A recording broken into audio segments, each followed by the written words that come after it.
수강생 여러분 안녕하세요. 지난 시간은 이미지 회귀 데이터 블록 설정 및 초기 모델 성능 진단에 대해서 살펴보았습니다.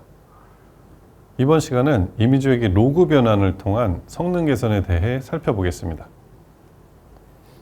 이 문제를 보완하기 위한 가장 일반적인 방법은 타겟 변수의 로그 변환을 적용하는 것입니다. 인구 값에 로그를 씌운 새로운 lpub 컬럼을 만들어 보겠습니다. 이 lpub의 히스토그램을 그려보면 이전과 달리 분포가 훨씬 정규 분포에 가까워진 것을 볼 수 있습니다. 극단적인 값들이 로그 변환을 통해 축소되어 예측하기에 훨씬 용이한 형태로 데이터가 변환된 것입니다. 참고로 로그 함수는 0에서 정의되지 않습니다. 로그 0은 마이너스 무한대입니다. 만약 데이터에 인구수가 0인 값이 포함되어 있다면 로그 변환 시 에러가 발생합니다. 이 문제를 해결하기 위해 가장 보편적으로 사용하는 방법은 모든 값에 1을 더한 뒤 로그를 취하는 것입니다. 즉, 로그 population 더하기 1입니다. 이렇게 하면 0이었던 값은 로그 0 플러스 1은 로그 1은 0이 되어 문제없이 변환할 수 있습니다. 1을 더하는 것은 원래 데이터의 스케일을 크게 해치지 않으면서도 0으로 인한 에러를 방지할 수 있는 효과적인 방법입니다. 꼭 1이 아니더라도 0.1과 같은 작은 값을 더해도 무방합니다. 이제 이 로그 변환된 lpub을 정답값으로 하여 다시 학습을 진행해 보겠습니다. 확실히 RMSE 수치가 다릅니다. 이전과 달리 값이 4.1에서 1.7까지 꾸준히 떨어지는 것을 볼 수 있습니다. 앞서 로그를 취하지 않은 레벨 값으로 학습했을 때는 RMSE가 3000대에서 정체되었던 것과 매우 대조적입니다. 그렇다면 로그 스케일에서는 RMSE를 어떻게 해석해야 할까요? 예를 들어 최종 RMSE가 1.35라고 가정해 봅시다.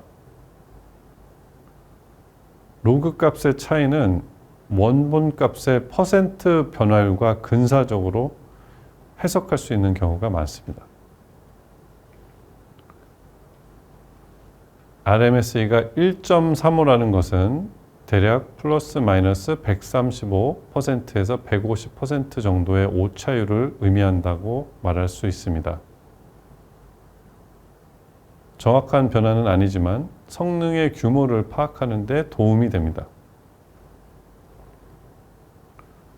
앞서 본 원본 데이터의 평균이 950이었는데 150%의 에러라고 본다면 이는 3000의 절대적인 에러보다는 훨씬 더 개선된 수치라고 해석할 수 있습니다. 만약 에포크를 50보다 더 길게 설정했다면 RMSE는 아마 1.0 이하까지도 내려갈 가능성이 보입니다. 현재 50 에포크가 끝날 때까지 검증 손실이 계속 떨어져서 얼리 스토핑이 작동하지 않았습니다. 최종 RMSE는 1.35입니다.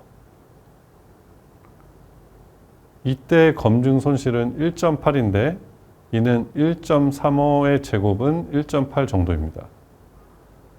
예측된 로그 값과 실제 로그 값의 차이가 플러스 마이너스 1.35라는 의미입니다. 이제 이 로그 값을 다시 원래 인구수 값으로 되돌려 성능을 비교해 보겠습니다.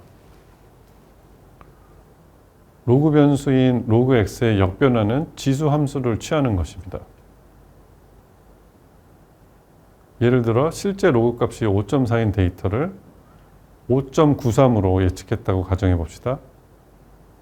이는 221명을 376명으로 예측한 것이며 에러는 약 155명입니다. 또 다른 예로 실제 값 6.4를 5.15로 예측했다면 602명을 172명으로 예측한 것이고 에러는 약 430명입니다. 이 에러 값은 기존 모델의 평균 에러가 플러스 마이너스 3000이었던 것에 비하면 훨씬 더 정확해진 것입니다. 결론적으로 인구나 소득처럼 오른쪽 꼬리가 긴 분포, 즉 극단적으로 큰 값이 소수 존재하는 데이터를 다룰 때는 정답값의 로그 변환을 적용함으로써 모델의 예측 성능을 크게 향상시킬 수 있습니다. 이것은 단순히 코딩 기술이나 AI 모델 구조를 아는 것을 넘어 데이터의 분포를 이해하고 적절하게 변환하는 데이터 전처리의 중요성을 보여줍니다. 실제로 경제학이나 사회과학 실증 분석에서도 소득, 자산, 인구 등 편향된 분포를 가진 변수는 로그 변환을 통해 정규 분포에 가깝게 만들어 분석하는 것이 일반적입니다. 이처럼 AI 모델을 다루는 데에도 이러한 통계적인 도메인 지식이 큰 도움이 된다는 점을 강조하고 싶습니다. 이번 시간은 이미지 회귀, 로그 변환을 통한 성능 개선에 대해서 살펴보았습니다. 다음 시간은 역사 지도에서 비지도 학습을 통한 정보 추출에 대해 살펴보겠습니다.